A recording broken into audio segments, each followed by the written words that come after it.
Hello viewers, welcome to Yadov's English class where English is made easier for you. আজকে আরও একটি error detection ও কারেকশনের উপরে class নিয়ে তোমাদের সামনে হাজির হয়েছি। এরর ডিটেকশন ও কারেকশনের উপরে আমার বেশ কিছু ক্লাস ইতিমধ্যেই আছে। যারা এখনো অবধি দেখোনি, যারা নতুন, তারা দেখে নিতে পারো। আমার চ্যানেলে গিয়ে প্লেলিস্টটা দেখে নেবে। এরর কারেকশন নামে একটি প্লেলিস্ট আছে, সেই প্লেলিস্টে সমস্ত ভিডিওগুলো এক জায়গায় পেয়ে যাবে।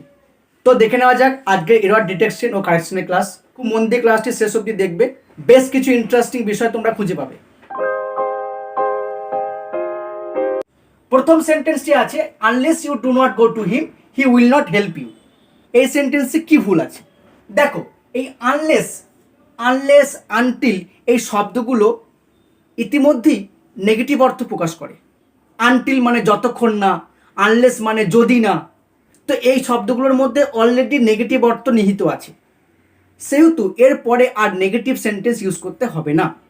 অর্থাৎ unless you do not go to him he will not help you হবে না, unless you go to him he will not help you. অর্থাৎ এই ডু নটটা দরকার নেই, ডু নটটা দরকার নেই, এটা লাগবে না। এই ডু নটটা এখানে থেকে সেন্টেন্সটি ভুল হয়েছে। তাহলে তোমরা বুঝতে পারলে আনটিল আনলেস দিয়ে যে ক্লজটি আছে সেই ক্লজে আর negative form, negative word use করতে হবে না। Next, although he is poor but he is honest. Although he is poor but he is honest শুনে মনে হচ্ছে ঠিকই আছে, কিন্তু এই সেন্টেন্সটা যদি এমন হতো হি ইজ পোর বাট অনেস্ট তাহলে ঠিক থাকতো। কিন্তু যেহেতু এখানে অলদো আছে তাই বাট কথাটা ভুল আছে। In place of but we need to use yet. তাহলে সেন্টেন্সটি হবে although he is poor yet he is honest. তো অলদোর সাথে ইয়েটকে ব্যবহার করতে হবে, অলদোর সাথে ইয়েট যাবে, বাট নয়। শুধু বাট দিয়ে সেন্টেন্সটি হতে পারতো হি ইজ পোর বাট অনেস্ট, কিন্তু যেহেতু অলদো দিয়ে শুরু হয়েছে তাই বাট ব্যবহার না করে সেখানে ইয়েট ব্যবহার করতে হবে। তো এইটি ভুল ছিল এই সেন্টেন্সে। Next, he walk fast lest he should not miss the train. এই সেন্টেন্সে কি ভুল আছে? লেস্ট, লেস্ট মানে হচ্ছে পাছে। আমি তাড়াতাড়ি হাঁটলাম পাছে ট্রেন মিস করে যাই। আমি তাড়াতাড়ি হেঁটেছিলাম পাছে ট্রেন মিস করে যাই। তো পাছের সাথে নেগেটিভ শব্দ যাবে না। পাছে ট্রেন মিস না করে যায় এমনটা নয়, পাছে ট্রেন মিস করে যায় তাই তাড়াতাড়ি হেঁটেছিলাম। তো লেস যেহেতু আছে হি শুড নটের জায়গায় এই নটটি হবে না। Lest he should miss the train, he walk fast lest he should miss the train. এই নট আর ব্যবহার করতে হবে না যখন লেস ব্যবহার করা হয়েছে। Next, he asked me that why he had gone there. He asked me that why he had gone there. এই সেন্টেন্সটা তোমরা বুঝতে পারছো, এটা অ্যাকচুয়ালি ইন্টারোগেটিভ সেন্টেন্সের রিপোর্টেড স্পিচ। তোমরা জানো ন্যাশন চেঞ্জ করতে গিয়ে দ্যাট লিঙ্কার ব্যবহার করতে হয়, কিন্তু ইন্টারোগেটিভ সেন্টেন্সে দ্যাট লিঙ্কার ব্যবহৃত হয় না। ইয়েস নো কোশ্চেন থাকলে ইফ বা হোয়েদার ইউজ করতে হয়, আর ডবল-এইচ কোশ্চেনে কোনো লিঙ্কার থাকবে না। অর্থাৎ এই যে সেন্টেন্সটি আছে he asked me that why he had gone there, এই দ্যাটটি ব্যবহার করতে হবে না, এই দ্যাটটি এখানে ভুল আছে। এইটা রিপোর্টিং স্পিচ কি হয় বলো তো?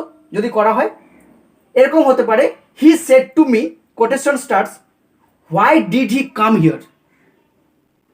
এই রিপোর্টিং স্পিচ থাকলে তার উত্তরে এই রিপোর্টেড স্পিচটা হবে he said to me quotation starts why did he come here. কারণ রিপোর্টেড স্পিচ যেহেতু পাস্ট পারফেক্টে আছে তো রিপোর্টিং স্পিচ নিশ্চয়ই পাস্ট ইনডেফিনিট থাকবে। কাম থাকলে অনেকাংশে গো হয়, এখানে গোয়ের জায়গায় কাম ছিল আর দেয়ারের জায়গায় হিয়ার ছিল। তাহলে দেখা যাচ্ছে এই ইন্টারোগেটিভ রিপোর্টেড স্পিচটাতে এই দ্যাট লিঙ্কারটা থেকে ভুল হয়েছে, দ্যাট লিঙ্কার থাকবে না। Next, I have been ill from Monday. আমি সোমবার থেকে অসুস্থ আছি। তো ফ্রম মানে থেকে, মানডে সোমবার থেকে, মনে হচ্ছে ঠিকই আছে, কিন্তু না। যখন কোনো একটা পয়েন্ট অফ টাইম থেকে কোনো কাজ বা কোনো ঘটনার কথা বলবো, কোনো স্ট্যাটাস, কোনো অবস্থার কথা বলবো, তখন পয়েন্ট অফ টাইম রেফার করতে সিন্স ইউজ করতে হবে। এই যে ফ্রম মানডে আছে এটা অ্যাকচুয়াল সঠিকটা হবে সিন্স মানডে। তাহলে ফ্রমটা ভুল আছে, এখানে হবে সিন্স। সিন্স পয়েন্ট অফ টাইমকে বোঝায় আর পিরিয়ড অফ টাইমকে বোঝায় for 7 days, for 2 days, for 1 hour, for 30 minutes। এবং এই ফর আর সিন্স দিয়ে আমরা কতক্ষণ কাজ করা হয়েছে এটা বোঝাই পারফেক্ট কন্টিনিউয়াস টেন্সে। কিন্তু যেহেতু বি ভার্ব, স্টেট ভার্ব এগুলো নন কন্টিনিউয়াস ভার্ব, তাই এগুলোকে যখন আমরা ব্যবহার করি পারফেক্ট টেন্সে ব্যবহার করি, পারফেক্ট কন্টিনিউয়াস টেন্সে নয়। আবার যখন নেগেটিভ অর্থে ব্যবহার করি তখন সেটাও পারফেক্ট টেন্সে ব্যবহার করি, পারফেক্ট কন্টিনিউয়াস টেন্সে নয়। কোনো একটা কাজ করা হচ্ছে না দীর্ঘদিন ধরে বা হচ্ছিল না, এরকম নেগেটিভ অর্থে ইউজ করতে আমরা পারফেক্ট টেন্সকে বেছে নিই, পারফেক্ট কন্টিনিউয়াসকে নয়। যেমন অনেক সময় কাউকে চিঠি লিখতে গিয়ে লিখি I haven't hard from you for a long time, I haven't hard from you for a long time. তো এটা পারফেক্ট টেন্স ব্যবহার হয়েছে, পারফেক্ট কন্টিনিউয়াস নয়। তো এই সেন্টেন্সে ফ্রমের জায়গায় সিন্স হবে। Next, scarcely I had gone out when my friend met me. Scarcely I had gone out when my friend met me. এই সেন্টেন্সে কি ভুল আছে বলো তো? এই সেন্টেন্সে একটু সিনট্যাক্সটা ভুল আছে। Scarcely I had gone out হবে না, scarcely had I gone out. Scarcely had I gone out when my friend met me. Scarcely মানে হচ্ছে সবে মাত্র, সবে মাত্র, যেই মাত্র। আমি যেই মাত্র বাড়ি থেকে বেরিয়েছিলাম তখন আমার বন্ধু আমাকে সাক্ষাৎ করলো। তো সবে মাত্র, যেই মাত্র ব্যবহার করতে আমরা স্কেয়ার্সলি হোয়েন ইউজ করি। এগুলোকে বলা হয় কোরিলেটিভ কনজাংশনস, এগুলো পেয়ারে ইউজড হয়। Scarcely, when, no sooner than, not only but also, as, এগুলোকে বলা হয় কোরিলেটিভ কনজাংশনস, এগুলো পেয়ারে ইউজড হয়, অর্থাৎ জোড়া জোড়া থাকে। তো এই সেন্টেন্সটা হবে scarcely had I gone out when my friend met me. I had গনটা ভুল ছিল। Next, no sooner he left the job then his wife deserted him. No sooner মানে কোনো কিছু করতে না করতে, বলতে না বলতে, ছাড়তে না ছাড়তে, এখানে চাকরিটা ছাড়তে না ছাড়তে তার ওয়াইফ তাকে ছেড়ে গেছিল। অর্থাৎ চাকরি ছাড়ার সাথে সাথেই একরকম তার ওয়াইফ ছেড়ে তাকে চলে গেছে। এই সেন্টেন্সটা তো একটু সিনট্যাক্সে ভুল আছে। No sooner he left the job হবে না, no sooner did he leave the job. No sooner did he leave, left এর present form, base form V1। No sooner did he leave the job then his wife deserted him. তো no sooner he left the job হবে না। এরকম যখন আমরা no sooner দিয়ে ব্যবহার করব, তারপরে ডিড বা হ্যাড কি ইউজ করব, তারপরে সাবজেক্ট, তারপরে main verb.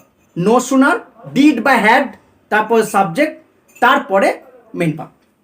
Next, the ship with all its passengers were lost. The ship with all its passengers were lost.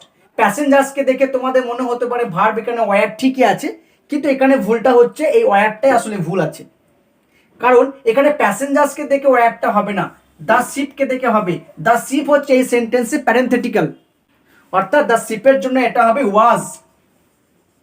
The ship with all its passengers was lost, অর্থাৎ ship তার সমস্ত যাত্রীকে নিয়ে হারিয়ে গেছিল। তো এই ধরনের সেন্টেন্সে যে সাবজেক্টটা প্যারেন্থেটিক্যাল তাকে দেখি ভাবটা বসবে।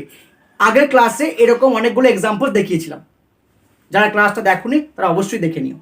নেক্সট, নো ইনফরমেশনস আর available regarding his death. No informations আর অ্যাভেলেবল রিগার্ডিং হিজ ডেথ। এখানে কি বলা আছে বলো তো? ইনফরমেশনস, ইনফরমেশন হচ্ছে একটা আনকাউন্টেবল নাউন, এটার প্লুরাল ফর্ম হয় না। আমরা প্লুরাল অর্থে ব্যবহার করতে পারি, কিন্তু প্লুরাল ফর্ম এর হবে না, অর্থাৎ এস যুক্ত থাকবে না, এই এসটা থাকবে না। নো ইনফরমেশন, যেহেতু প্লুরাল ফর্ম হবে না, এস থাকবে না, সেহেতু আরও বসতে পারে না, কারণ আরটা তো প্লুরাল ভাব। এখানে কি হবে? ইজ হবে। No information is available regarding his death. তার মৃত্যু সংক্রান্ত কোনো তথ্যই পাওয়া যায়নি, কোনো তথ্য নেই। তো no information is available. Information সর্বদাই সিঙ্গুলার ফর্মে থাকবে, সিঙ্গুলার ভাব নেবে। আমরা ইনফরমেশনকে প্লুরাল অর্থে ব্যবহার করতে পারি, সাম information R lot of information, কিন্তু এস যোগ করতে পারবো না। Next, the murderer is to B Hang. এটা ভীষণ ইন্টারেস্টিং, তোমরা খেয়াল করো। এই যে হাং শব্দটি আছে, হাং অ্যাকচুয়ালি হ্যাংয়ের পাস্ট ফর্ম আর পিপি ফর্ম, তো সেই অর্থে ঠিকই আছে, হ্যাং মানে ঝোলানো। কিন্তু এখানে একটা স্পেসিফিক নিয়ম আছে, একটা স্পেসিফিক একটা ব্যতিক্রমী বিষয় আছে, সেটা খুব মন দিয়ে শুনবে, ভীষণ ইন্টারেস্টিং লাগবে তোমাদের কাছে। সেটা হলো, দেওয়ালে বা কোথায় কোনো কিছু ঝুলিয়ে রাখছো, সেখানে হ্যাং, হাং, হাং ইউজ করাইতে পারে। আবার হ্যাং আপ দিয়ে একটা ফ্রেজাল ভাব হয়, ফোনে কথা বলছো, ফোনটা কেটে দিয়েছো, হ্যাং আপ দ্য কল, বা উল্টো দিকে সেই ব্যক্তি ফোনটা কেটে দিল, hang up the call. So hang up, hang up, phone কেটে দেওয়ার অর্থে ব্যবহার করতে পারি। কিন্তু যখন মৃত্যুর জন্য ঝুলিয়ে দেওয়া হয়, মৃত্যুর জন্য কেউ ঝোলে বা ফাঁসি দেওয়া অর্থ বোঝাতে, তখন কিন্তু হ্যাংয়ের এই ফর্মটা বসবে না, এই পাস্ট ফর্ম বা এই পিপি ফর্মটা বসবে না। তখন কি বসবে? তখন ইডি যুক্ত ফর্মটা বসবে। The murderer is to be hanged, hang হবে না, এটা হবে হ্যাংড। তোমরা খবরের কাগজে দেখবে যখনই কোনো মৃত্যুর সেন্টেন্স দেওয়া হয়, মৃত্যুর আদেশ দেওয়া হয়, তখনই দেখবে হ্যাং শব্দের ব্যবহার হয়েছে, হাং কিন্তু নয়। কিন্তু হাং শব্দটার অস্তিত্ব আছে, সেটা অন্য অর্থে, কোনো কিছু আমি ঝুলিয়ে রাখতে, বা এই যে ফ্রেজাল ভাবে কথা বললাম সেখানে হ্যাংয়ের হাং হাং হতে পারে। কিন্তু যখন ঝুলে মৃত্যুর কথা বোঝায়, ফাঁসি দেওয়ার কথা লিখতে হয়, ফাঁসি দেওয়ার কথা বলতে হয়, তখন কিন্তু হ্যাং ইউজ করতে হবে। তো হাং আর হ্যাং একটা ভীষণ স্পেসিফিক একটা নিয়ম, স্পেসিফিক্যালি একটা ব্যতিক্রমী বিষয়। তোমরা এই ধরনের ব্যতিক্রম বিষয়, স্পেসিফিক কারণগুলো যত শিখবে, তোমাদের ইংরেজি তত সমৃদ্ধ হবে, এনরিচড হবে। তাই তোমাদের ইংরেজি শুরু থেকে শেষ অবধি একেবারে মজবুত করতে, স্ট্রেংথেন করতে, এনরিচ করতে আমার সঙ্গে থাকো। যারা নতুন আছো চ্যানেলটিকে সাবস্ক্রাইব করো, আর ভালো লাগলে যারা একটু আধটু ইংরেজি শিখতে চাইছে, জানতে চাইছে, তাদের মধ্যে শেয়ার করে দাও। দেখা হবে এমনই ক্লাস নিয়ে। ভালো থেকো সকলে, বাই।